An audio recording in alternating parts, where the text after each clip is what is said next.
میں تفسیر سننے کے پہلے آداب بھی بتا دوں.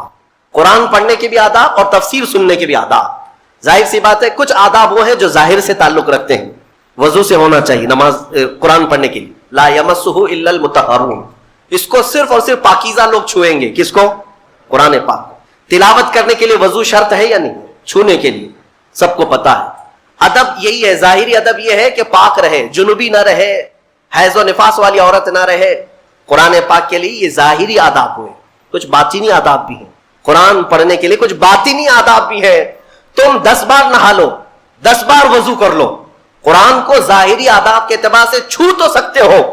باطنی آداب میں سب سے پہلی شرط یہ ہے قرآن پڑھنا ہو یا سننا ہو تو عشق مصطفیٰ ہونا چاہیے. ہاں, بغیر حب مصطفیٰ کے اگر قرآن پڑھے گا تو پھر گمراہی کی طرف بھی جا سکتا ہے. قرآن تو قرآن ہے. حدیث رسول کے بارے میں کہا گیا بخاری شریف کے بارے میں کہ بے عشق مصطفیٰ پڑھتے ہیں جو بخاری. سنا ہے نا آپ نے؟ بے عشق مصطفیٰ جو پڑھتے ہیں بخاری, آتا ہے بخار ان کو, آتی نہیں بخاری. بخار آ جائے گا لیکن بخاری نہیں آئی. جب بخاری کے لیے عشق مصطفیٰ ضروری ہے تو پھر قرآن کے لیے کتنا. اس لیے سب سے پہلی چیز میں آپ کو یہ بتا دوں, قرآن پڑھنا ہے یا سننا ہے, عشق مصطفیٰ شرط ہے. شرط ہے. محمد کی محبت دین حق کی شرط اول ہے. اسی میں ہو اگر خامی تو سب کچھ نامکمل ہے. قرآن کی ایک آیت سنا ہوگا نا آپ نے, لقد جاءکم من اللہ نور, قد جاءکم من اللہ نور و کتاب مبین. مشہور آیت ہے.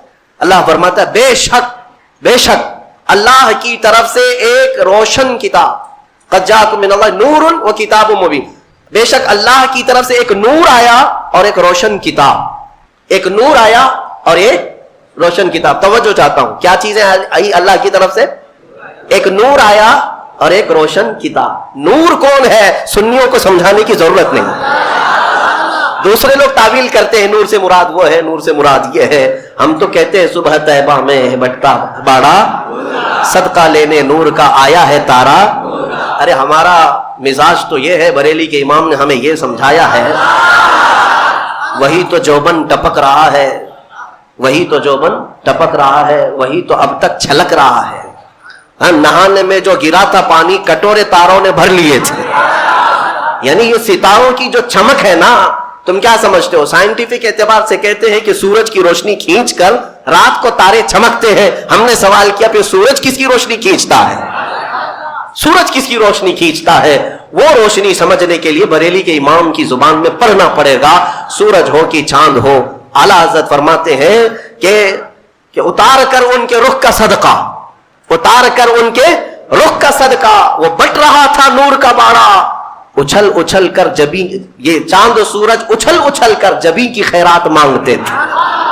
معراج کی شب میں چاند سورج اچھل اچھل کر جبی کی خیرات مانگتے تھے کہ اللہ یہ تیرے حبیب کا جو اترن ہے, نہانے میں جو گرا ہے اور پیشانی مبارکہ سے جو پانی ٹپکا ہے, چاند کہتا ہے وہ میری جھولی میں دے دیا جائے اور سورج کہتا ہے میری جھولی میں دے دیا جائے.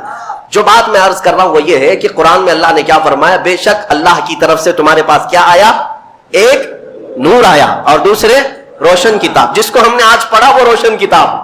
تراویح میں جو پڑھا وہ کون سی کتاب ہے؟ روشن کتاب. روشن ہی ہے حقیقت میں, جو پڑھتا ہے وہ بھی روشن ہوتا. روشن کتاب آئی اور ایک نور آیا. دونوں کا کیا کمبینیشن ہے, دونوں کا کیا تعلق ہے؟ اللہ کی طرف سے ایک نور آیا اور ایک روشن کتاب. یہاں اگر ایسا ہوتا کہ بے شک اللہ کی طرف سے کتاب آئی اور ایک نور آیا, نہیں, اللہ کی طرف سے ایک نور آیا پھر روشن کتاب. پتہ یہ چلا لائٹ سب بند کر دیں اور کتاب کھولیں, کیا پڑھ پاؤ گے؟ پڑھ پاؤ گے؟ ساری لائٹ میں بند کرتا ہوں, تمہارے سامنے کتاب رکھتا ہوں, پڑھو, کچھ نہیں پڑھ پاؤ گے. ادھر سے ادھر انگلیاں پھیر سکتے ہو. پڑھنے کے لیے روشنی ہونا یہ ضروری ہے, بغیر روشنی کے کتاب نہیں پڑھی جا سکتی. اسی لیے آیت میں اللہ نے فرمایا بے شک اللہ کی طرف سے پہلے کیا آیا؟ نور آیا, پھر کیا آئی؟ روشن کتاب. اب اس روشن کتاب کے لیے یہ کرنٹ والی لائٹ نہیں, نور مصطفیٰ کی روشنی ضروری ہے. جب نور مصطفیٰ میں پڑھو گے تو اس کتاب سے ہدایت بھی پاؤ گے. الحمدللہ اہل سنت و جماعت کے حصے میں وہ ہدایت آئی کہ ہم عشق مصطفیٰ کی زبان میں قرآن پڑھتے ہیں. الحمدللہ آج بہت ساری باتیں تھی لیکن ایک آیت کی طرف میں لے جاتا ہوں. کچھ لوگوں کو قرآن سے ایسی چیزیں نکالنے کی عادت ہے کہ کہیں حضور کی شان میں کچھ کمی نظر آ جائے. کہ حضور پاک صلی اللہ علیہ وسلم کو یہ نہیں تھا وہ نہیں تھا، ان کو وہی چیزیں ملتی ہیں، حالانکہ قرآن کا مفہوم وہ نہیں ہے، سمجھ کا ان کے قصور ہے، عربی سے نابلد ہے، ناآشنا ہے، کچھ بھی اٹکل پچھو مار کے ترجمے میں گمراہ ہو جاتے ہیں۔ لیکن قرآن نے آداب سکھائے۔ توجہ چاہتا ہوں، آج ہم نے ایک آیت پڑھی ہے سورہ بقرہ میں، اللہ تعالیٰ فرماتا ہے یا ایھا الذین آمنوا لا تقولوا راعنا وقولوا انظرنا واسمعوا وللکافرین عذاب الیم۔ اے ایمان والو راعنا مت کہو، راعنا مت کہو، کیا مطلب ہے اس کا؟ تھوڑا سا عربی میں سمجھا دوں۔ ہوتا یہ تھا کہ رسول پاک صلی اللہ علیہ وسلم جب مجلس میں صحابہ کو درس دیتے، کوئی بات اگر کسی صحابی کو سمجھ میں نہ آتی تو وہ یوں کہتے راعنا یا رسول اللہ۔ آپ کہتے نا پارڈن می، پارڈن می، ایک ٹیچر کو کہا جاتا ہے کہ دوبارہ ارشاد، دوبارہ ارشاد، کیوں کہ آپ دوبارہ بیان فرمائیں تاکہ میں اور سمجھ سکوں۔ تو صحابہ کیا کہتے تھے؟ راعنا یا رسول اللہ، اے اللہ، اے رسول اللہ ہماری رعایت کر دیجئے تھوڑی سی، یعنی ہم جلد نہیں سمجھ پائے، اور ایک بار بیان کر دیجئے۔ لیکن اسی زمانے میں راعنا صحابہ کس نیت سے کہتے تھے؟ اے اللہ کے رسول ہماری رعایت کیجیے۔ اسی زمانے میں یہودیوں کی زبان میں راعنا کا ترجمہ غلط تھا۔ راعنا کا مطلب ہوتا تھا ہمارا چرواہا، ہمارا چرواہا۔ تو ہوتا یہ تھا کہ صحابہ کہتے تھے راعنا یا رسول اللہ ہماری رعایت کر دیجئے اللہ کے رسول۔ یہودی جو سنتے تھے تو مذاق اڑاتے تھے، دیکھو مسلمانوں کو اپنے ہی نبی کو اپنا چرواہا کہتے ہیں، اپنے ہی نبی کو اپنا چرواہا کہتے ہیں، وہ ٹھٹا مار کر کے ہنستے تھے، مذاق اڑاتے تھے۔ لیکن مجھے بتاؤ میرے عزیزو، کسی صحابی کے دل میں یہ نیت تھی؟ ان کے خواب و خیال میں بھی یہ گمان نہیں کہ ہم حضور کے بارے میں ایسا سوچیں، لیکن وہ اپنی زبان میں کہہ رہے تھے۔ لیکن دیکھیں قانون خداوندی کو، اللہ نے اس لفظ کو بھی منع کر دیا جس کا معنی کسی بھی زبان میں الگ آ سکتا ہو، وہ جملہ میرے نبی کی شان میں بولا ہی نہ جائے، بولا ہی نہ جائے۔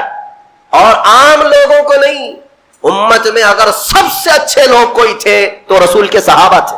ان کو اللہ نے تنبیہ کرتے ہوئے فرمایا اے ایمان والو آج کے بعد سے راعینا نہ کہو، جب اگر دوبارہ کہنے کی بات آئے حضور کی بارگاہ میں تو کیا کہو؟ اللہ نے وہ بھی سکھایا، کہو وقول انظرنا، یوں کہو نظر کرم فرمائی، اللہ نظر کرم فرمائیے۔ ایسا لفظ استعمال کرو نبی کی بارگاہ میں جس کا کوئی بھی کوڑھی دوسرا ترجمہ کر بھی نہ سکے۔ کوئی بھی دل کے کوڑ والا مریض جو گستاخ ہے، بغض رکھتا ہے، عداوت رکھتا ہے، وہ ایسا تصور بھی نہ لا سکے۔ عزیزان گرامی، صحابہ کو جب یہ تنبیہ کر دی گئی تھی، اب ہمارا اور تمہارا حال کیا ہے؟ بعض ایسے لوگ ہیں جو نبی پاک صلی اللہ تعالی علیہ وسلم کے لیے، حضور پاک صلی اللہ تعالی علیہ وسلم کے لیے الفاظ کی ہیرا پھیری کے ساتھ وہ شان رسالت میں تنقیص کرنے کو اور گستاخی کرنے کو یہ سمجھتے ہیں کہ ہم بہت پڑھے لکھے لوگ ہیں، ہم بہت ایجوکیٹڈ لوگ ہیں۔ صحابہ کو جب یہ تنبیہ کر دی گئی کہ آپ راعینا نہیں کہیں گے آج کے بعد، اور اتنا ہی نہیں بلکہ آگے یہ بھی تنبیہ کر دیا رب تعالیٰ نے وقولوا انظرنا واسمعوا، یہ کہنے کی ضرورت بھی کیوں آئے گی؟ غور سے سنا کرو، جب نبی بیان کرے تو غور سے سنا کرو۔ صحابہ کو اتنی تنبیہ ہے۔ دوسری آیتیں ہیں سورہ حجرات کی، وہ پڑھیں گے تو عش کر جائیں آپ۔ مولا فرماتا ہے لا ترفعوا اصواتکم فوق صوت النبی، تم میں سے کوئی بلند آواز سے نبی کی بارگاہ میں بات بھی نہ کرے۔ صحابہ کو کہا گیا۔ یہ بھی آیت کس کے لیے اتری تھی؟ ایک صحابی تھے جن کو سنائی کم دیتا تھا، حضرت قیس۔ کم سنائی جس کو دیتا ہے نا وہ بلند آواز سے بات کرتا ہے، تجربہ معلوم ہوگا آپ کو۔ جس کو کم سنائی دیتا ہے وہ اونچا بولتا ہے۔ اس صحابی کی عادت تھی وہ زور سے کہتے تھے یا رسول اللہ آپ نے کیا کہا؟ مولا کو یہ بھی پسند نہیں تھا، عتاب نازل فرمایا کہ اگر تم نے بلند آواز سے بات کی میرے نبی کے دربار میں، جتنے اعمال تھے اب کے سب ضائع ہو گئے، سب ختم ہو گئے۔ ان تحبط اعمالکم وانتم لا تشعرون، تمہیں گمان بھی نہیں ہوگا، تمہیں پتہ بھی نہیں چلے گا، سارے اعمال ضائع کر دیے جائیں۔ اور ایک ادب میں بتاؤں، میرے گھر میں اگر میں آرام کر رہا ہوں، آپ آئیں گے بلانے کے لیے، کیا کریں گے؟ گھر کے باہر سے بیل ہوگی بجائیں گے، دروازے کو دستک دیں گے، یا میرے نام سے پکاریں گے، ہے کیا اندر، سو رہے ہیں، کیا کر رہے ہیں؟ پکاریں گے نا، یہی تو ہے، طریقے یہی ہے پکارنے کے۔ لیکن بارگاہ رسول کے آداب بھی قرآن میں آئے۔ مولا علی کرم اللہ وجہہ الکریم ایک بار بیٹھے ہوئے تھے، تسبیح پڑھ رہے تھے، ایک شخص آیا اور بہت بپھرا ہوا تھا، پریشان حال تھا۔ دروازہ کھٹکھٹایا، اندر آیا، مولا علی کرم اللہ وجہہ الکریم نے پوچھا کیا بات ہے، کیوں اتنا پریشان ہے؟ کہا کہ میں لٹ گیا، اتنا برباد ہو گیا ہوں، میں کیا کروں، مجھے کچھ سمجھ میں نہیں آتا۔ یہ کئی لوگوں کی زندگی میں چلتی ہوئی بات میں آپ کے سامنے رکھ رہا ہوں۔ آج سے 14 صدی پہلے یہی سیم مسئلہ لے کر کے آیا، جو آج بہتوں کے ساتھ یہ چل رہا ہے. پوچھا آپ نے کیا ہوا ہے؟ کہا اچھا خاصا میرا بزنس چلتا تھا، اچانک رک گیا. اچھی خاصی تجارت تھی، مال بہت آتا تھا، سب اچانک بند ہو گیا. اب تو پوزیشن یہ، حال یہ ہے کہ جس چیز میں ہاتھ لگاتا ہوں نقصان ہی ہوتا ہے. اور اس نے یہ بھی کہا کہ اگر میں سونے کو بھی ہاتھ لگاؤں تو ایسا لگتا ہے مٹی بن جائے گی. ساری چیزیں ختم ہو گئی ہیں. وہ رویا جا رہا تھا اور کہا کہ مجھے اس کا سبب نہیں پتا ہے، کیا ہو رہا ہے کیا نہیں ہے. مولا علی کرم اللہ وجہہ الکریم نے ایک ہی چیز فرمایا، کہا کہ میں تیرے سبب کو پہچان لیا. یہ جو چیزیں ہو رہی ہیں تیرے ساتھ، میں تیرے سبب کو پہچان لیا. کہا کیا ہے؟ کہا کہ رب تبارک و تعالیٰ تجھ سے ناراض ہے ان گناہوں کی وجہ سے جو تو جان بوجھ کر کنٹینیو کرتا ہے، روزانہ جاری رکھا ہوا ہے. میرے عزیزوں، لوگوں کے ہاں آج یہ سب چیزیں ہیں، لیکن وہ اس چیز کی طرف نہیں آتے کہ کون سے گناہ ان کے ساتھ چل رہے ہیں. جب بندہ گناہوں پر مصر ہو جاتا ہے، اسرار کا مطلب کنٹینیو کر رہا ہے، تو یہ نشانی ہے. خاص طور پر مولا علی کرم اللہ وجہہ الکریم نے فرمایا کہ اس کا رب اس سے ناراض ہے. اللہ ناراض ہے، اس کو توبہ کی توفیق نہیں مل رہی ہے، اس کو باز آنے کا موقع نہیں مل رہا ہے. اس نے پوچھا کہ میں کیسے پتا کروں کہ کون سے گناہ چل رہے ہیں اور کن گناہوں کی وجہ سے میرے رزق کی برکت ختم ہو رہی ہے. حضرت مولا علی کرم اللہ وجہہ الکریم نے فرمایا کہ تجھے پتا ہے، احساس کرنا ہوگا، احتساب کرنا ہوگا. کچھ چیزیں ایسی ہیں جن کو تو روز کر رہا ہے. اگر فجر کی نماز کے لیے نہیں اٹھتا ہے، نماز نہیں ہوتی ہے تیری، تو یہ تو گناہ کبیرہ ہے. گناہ کبیرہ ہے، یہ زنا سے بڑھ کر کے گناہ ہے نماز کا ترک کرنا. تو یہ اگر تیری زندگی میں کنٹینیو جاری ہے تو گویا کہ تو حرام پر حرام، کبیرہ پر کبیرہ کرتا ہوا اس قدر اصرار کرتا جا رہا ہے، تو تیرے رزق کی برکت کہاں رہے گی؟ ختم ہو جائے گی. تیرے دل کے اندر اللہ تعالیٰ نے سختی پیدا کر دی ہے. میرے عزیزوں، آج کے حالات میں اگر کوئی اس طرح کا معاملہ لے کر کے آئے، بابا کے پاس فوراً بھاگے گا کہ میرے روزی پر کسی نے بندش کر دی ہے، روک لگا دی ہے، کسی نے جادو ٹونا کر دیا ہے. اس کو اپنی فکر نہیں ہے کہ اس کے عمل کیا ہے، لیکن باباؤں کے پاس جانا ہے، کسی مولانا کے پاس جانا ہے، کسی عامل کے پاس جانا ہے. دکان میں اچھی تجارت چل رہی تھی، اچانک بند ہو گیا. اور بابا بھی یہ نہیں کہتے کہ توبہ کر لے تو صحیح ہو جائے گا، نہیں، وہ اس کے رشتہ داروں میں سے کسی نے بڑا کچھ کر دیا ہے، اس کو یہی سجیسٹ کیا جائے گا. اور یہ ایسا خطرناک ماحول ہے، آپ میں دیکھ رہا ہوں، کوئی بھی اٹھ کر کے جاؤ کسی عامل کے پاس، آپ جاؤ، کہا جائے گا کہ بڑا کچھ کیا ہے آپ کے ساتھ، بڑا کچھ کیا ہوا ہے، تمہاری روزی پہ بند باندھا ہوا ہے، تمہاری تجارت پر جو ہے روک لگائی گئی ہے. کون کیا ہے؟ تمہارے چاہنے والوں میں سے، رشتہ داروں میں سے. اور اس بندے کو رشتہ داروں کا دشمن بنایا جاتا ہے. وہ ہر ایک پر نظر رکھتا ہے، پھپھو نے کیا کہ ماموں نے کیا کہ چاچا نے کیا، فلاں نے کیا، سارے رشتہ داروں پر اس کی شک کی نظر ہے. یہ قطع رحمی کا ایک بہت بڑا مظہر اس کو بنایا جا رہا ہے. کتنے گھروں کو اس طرح باباؤں نے توڑ رکھا ہے، اور انجانے میں یہ دماغ میں یہی بیٹھا کر کے رکھا ہے کہ نہیں، میری روزی پر انہوں نے بندش باندھی ہے. یقین کے ساتھ کسی کو نہیں معلوم.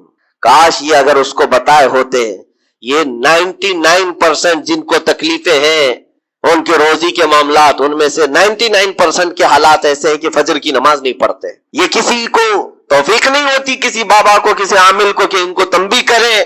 فجر کی 2 رکعت رزق کے کئی دروازے کھول دیتی ہے. میرے آقا صلی اللہ علیہ وسلم کا فرمان ہے، اور تم بستر پر ٹانگ پھیلا ہے سوئے ہوئے ہو، اور پھر شام میں اٹھ کر بابا کے پاس جا کر کہتے ہو بندش ہے، کسی نے باندھ کے رکھا ہے، تو ہم نے خود اپنے اعمال سے باندھا ہوا ہے. اور رب تبارک و تعالیٰ فرماتا ہے سورہ فاطر میں، اللہ للناس من رحمت فلا ممسک لها، رحمت سے جس کے لیے دروازے کھولتا ہے کوئی اسے بند نہیں کر سکتا.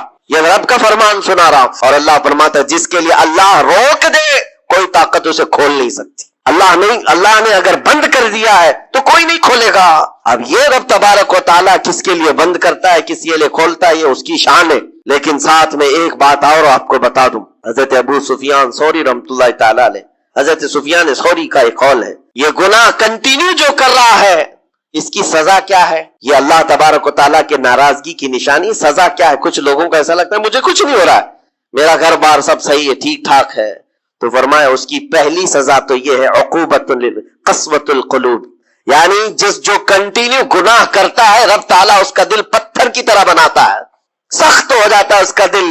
نہ رب تبارک و تعالیٰ کے نام پر اس کی کبھی آنکھیں بھیگتی ہوئی دکھتی ہے، نہ عذاب قبر کا اسے خوف محسوس ہوتا ہے، نہ محشر کے دن کی فکر، نہ جہنم کے لپکتے ہوئے شعلوں سے اس کا دل دہلتا ہے.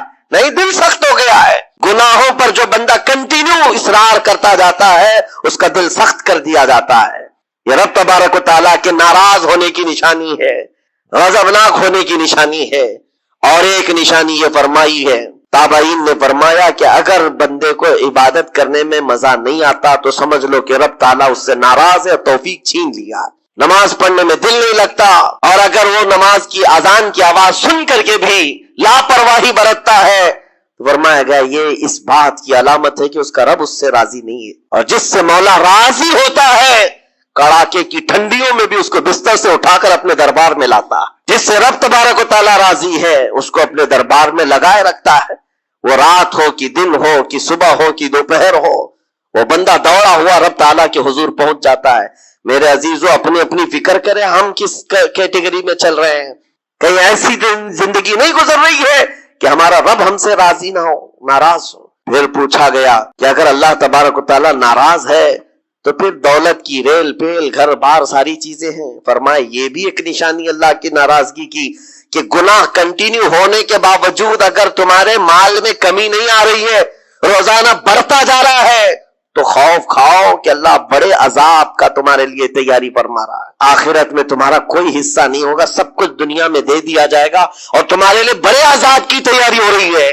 اگر گناہوں کی وجہ سے پکڑ نہیں ہوئی اور تمہارا مال اور یہ ساری چیزیں چل رہی ہیں تو یہ اس بات کی علامت ہے کہ بڑے عذاب کی تیاری ہے. عزیزان گرامی وقار، کوئی اس بات کے لیے خوشحال ہو کر کے نہ رہ جائے کہ میرا تو کچھ نہیں ہے، سب کچھ اچھا چل رہا ہے، گناہ بھی کر رہا ہوں، جھوٹ بھی بول رہا ہوں، نعوذ باللہ من ذالک، آنکھیں بھی بدکاری کر رہی ہیں، کچھ تو زنا میں بھی ہیں، کچھ ڈکیت میں بھی ہیں، چوری میں ہیں، پتہ نہیں کیسی بلاؤں میں مبتلا ہیں، لیکن ان کا حال یہ ہے کہ نہیں ٹھیک ہے، دولت کی ریل پیل سب اچھا خاصا ہے، مال سب کچھ فراوانی ہے.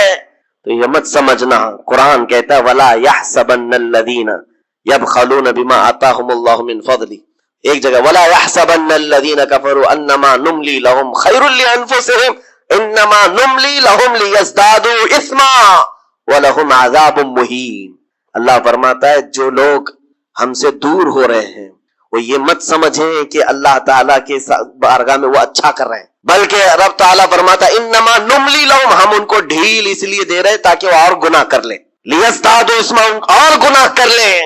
پھر ایک دن اچانک دردناک ذلت والا عذاب ہوگا.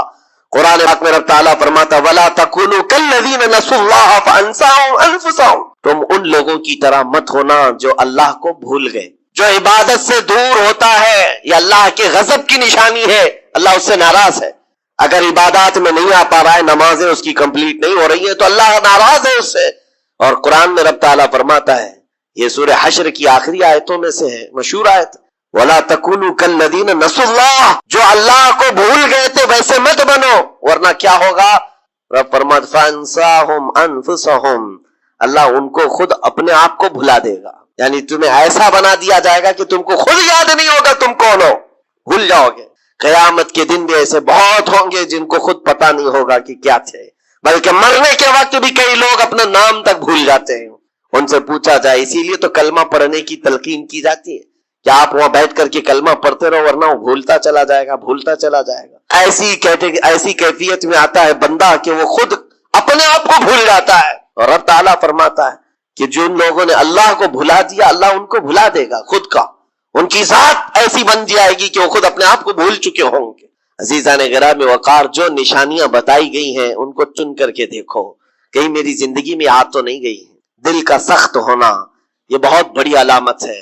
اور دل سخت ہے یہ کیسے پتا چلے؟ فرمایا گیا کہ مسجد میں اگر زیادہ دیر بیٹھنے کی خواہش نہیں ہوتی ہے تو دل کالا ہے. اگر قرآن پڑھنے میں دل نہیں لگتا ہے تو دل سخت ہو چکا ہے. اٹھاؤ قرآن ہاتھ میں، دیکھو کتنی دیر پڑھ سکتے ہو، اور موبائل کو گھنٹوں چلا سکتے ہو. موبائل کی اسکرین پر تم آنکھیں جمائے بیٹھے رہتے ہو، جبکہ اسی موبائل میں قرآن بھی ہے لیکن وہ کھلتا نہیں. اور قرآن اگر نہیں کھل پا رہا ہے تم سے، اور صفحہ دو صفحہ نہیں پڑھ پا رہے ہو، تو تمہارا دل کالا ہو چکا ہے، دل سخت ہے.